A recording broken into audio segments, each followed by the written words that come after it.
As discussed in our previous video, the world needed a new international organization to replace the League of Nations, and the Allies had their ideas on how this new structure would function. Those who fought against Hitler were now working towards different ideological and political goals, and the creation of the United Nations became another stage of the diplomatic conflict, as the USSR had its own agenda.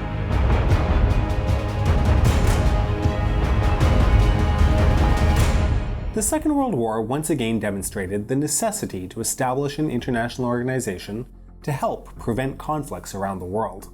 The League of Nations, created in the wake of the First World War, having proven itself weak and ineffective in preventing conflicts or in restraining the instigators of the Second World War, Germany, Italy, and Japan, had simply ignored the League of Nations, and local conflicts escalated into a global war. The key participants in the anti-Hitler coalition, the United States, Great Britain, and the Soviet Union, had started discussing the formation of a new organization led by the four policemen of the United States, Great Britain, the Soviet Union, and China, while the Second World War was still being fought. It was a recurring topic at conferences held in Moscow, Tehran, Dumbarton Oaks, and at Yalta. The aim was to create an international security system capable of preventing conflicts from occurring and from escalating when they did occur. The first discussions began during the Moscow Conference, held between the foreign ministers of the United States, the Soviet Union, and Great Britain between October 18th and November 11th of 1943. The so-called Big Three did decide to include China as the fourth policeman of the future world order, inviting it to sign the Declaration of the Four Nations, dedicated to the post-war international security system. The USSR was originally opposed to China's inclusion in the declaration, as it didn't want to antagonize Japan. Japan and the Soviet Union had signed a non-aggression pact in 1941, but Moscow was afraid that the Japanese would see Soviet support of China as a threat. The Soviets at the time could not afford to have a second front opened against the Japanese, as they were fully engaged with fighting Germany. Despite this fear, they did relent, and China was invited to sign. The next round of negotiations, the Tehran Conference, did not see an agreement on the format or specifics of the new organization, as those details would be worked out at a later date. It did, however, see the Declaration of the Three Powers, published on December 1st, 1943. It stated, "We recognize fully the supreme responsibility resting upon us and all the United Nations to make a peace which will command the goodwill of the overwhelming mass of the peoples of the world and banish the scourge and terror of war for many generations. With our diplomatic advisors, we have surveyed the problems of the future. We shall seek the cooperation and active participation of all nations, large and small, whose peoples in heart and mind are dedicated, as are our own peoples, to the elimination of tyranny and slavery, oppression and intolerance. We will welcome them, as they may choose to come, into a world family of democratic nations." As victory over Germany began to look more and more inevitable, the discussions surrounding the post-war order intensified. Stalin ordered his diplomats, Litvinov and Stein, to prepare the Soviet view of the future organization that would be responsible for international peace. There were 5 significant points that were put forward as key. The first was the creation of a strong Council of Great Powers, separate from the Assembly of all member states. This council was to decide on the most important issues related to the protection of peace and security by means of unanimous votes for agreement. The Soviet Union understood that the majority of future member states would be capitalist countries, who would be, by definition, opposed to the USSR. By creating a strong central council, which required a unanimous vote, ensured Soviet interests would be protected in the face of a majority. The second concept promoted by the Soviets was the need for strong measures to be taken against countries which attempted to evade sanction regimes against countries deemed to be threats to international peace. Stein even suggested that violators of sanction regimes be expelled from the organization. The third point, championed by Litvinov, was firmly against a strong General Assembly of Nations, suggesting it should only have the ability to make recommendations without the need for unanimity. The fourth point was that the future organization would not have the ability to intervene into internal matters of states, as the Soviets believed that interference with cross-border ethnic minorities could create instability. The last major point deemed vital to the Soviets was that the organization would be divided into regional sections, with each of the 4 policemen acting as the regional chair. This idea was that the structure would prevent a state or states in one region from interfering in the affairs of states in other regions. Stalin was in agreement with the nature and direction of each of these points, and the Soviets used these principles in the negotiations going forward. The next major set of Allied negotiations took place at Dumbarton Oaks, where the USSR began to push its agenda.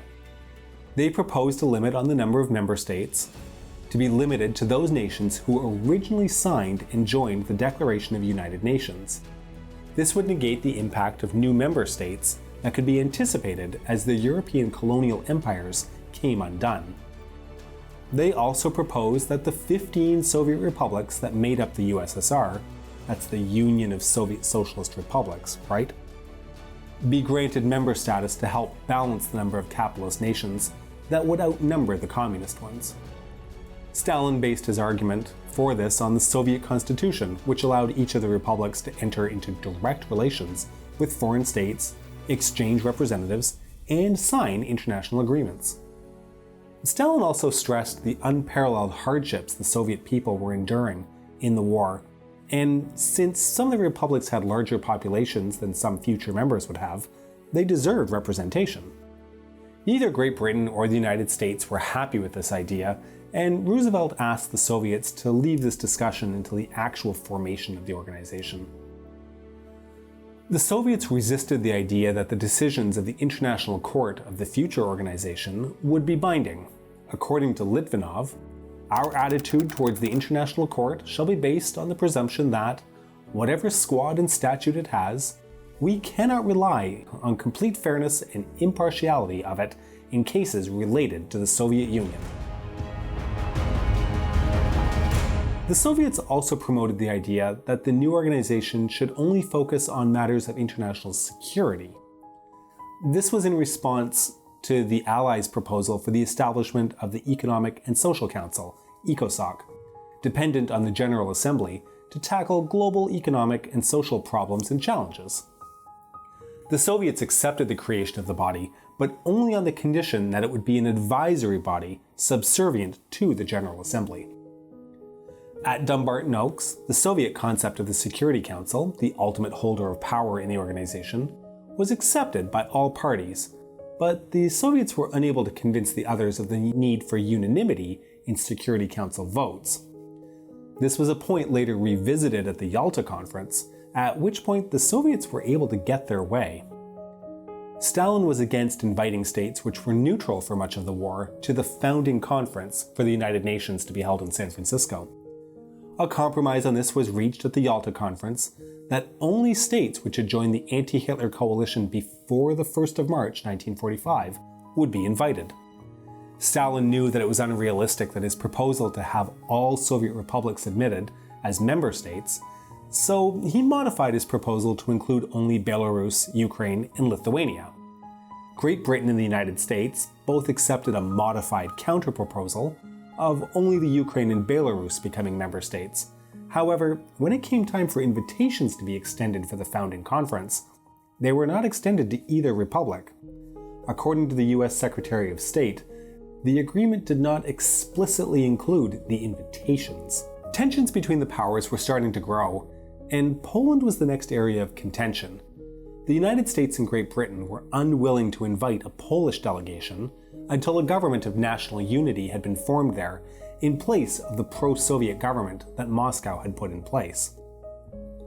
The Soviets, in response, claimed that they were not objecting to invitations to countries such as Paraguay and Liberia, who would not even recognize the USSR, and that there was generally a biased attitude against their proposals. As such, they refused to send their foreign minister, Vyacheslav Molotov, to the founding conference, and planned to send their ambassador in the United States instead. The Americans and the British, in response, urged the Soviets to still send Molotov, for fear that the reputation of the organization would be damaged from the outset if senior enough representatives did not attend. Ultimately, the Soviet Union was represented by Molotov. The San Francisco Conference began on the 25th of April, 1945, coinciding with the meeting of US and Soviet troops on the River Elbe in Germany. 850 representatives from 50 states took part in the conference, including the foreign ministers of the Soviet Union, Great Britain, China, and the United States. The Soviet proposal to include the Ukraine and Belarus as founding members of the United Nations was accepted without any significant debate. Although Poland was not invited to San Francisco, Soviet Union did achieve the following formula. Any state which signed the January 1, 1942 Declaration of the United Nations, or was present at the San Francisco Conference, was eligible to become a founding member of the UN. This later allowed Poland founding member status. The Soviets were insistent that only states which accepted United Nations values and were fighting against fascism were allowed to join the United Nations. Although the Soviets argued for this, the eventual agreement allowed all sovereign and recognized states to become members of the United Nations. So in conclusion, the Soviet Union did achieve many of its intended goals in the formation of the United Nations. It made sure that a framework was created that ensured the USSR would maintain a prominent role in global affairs. While the USSR struggled to gain advantage in the diplomatic war, back home, the post-war reconstruction process was going full speed. And you will find out about that in our next video, so make sure you're subscribed to our channel and have pressed the bell button. We rely on our patrons to create these videos, so consider supporting us via www.patreon.com/thecoldwar. This is the Cold War channel, and we will catch you on the next one.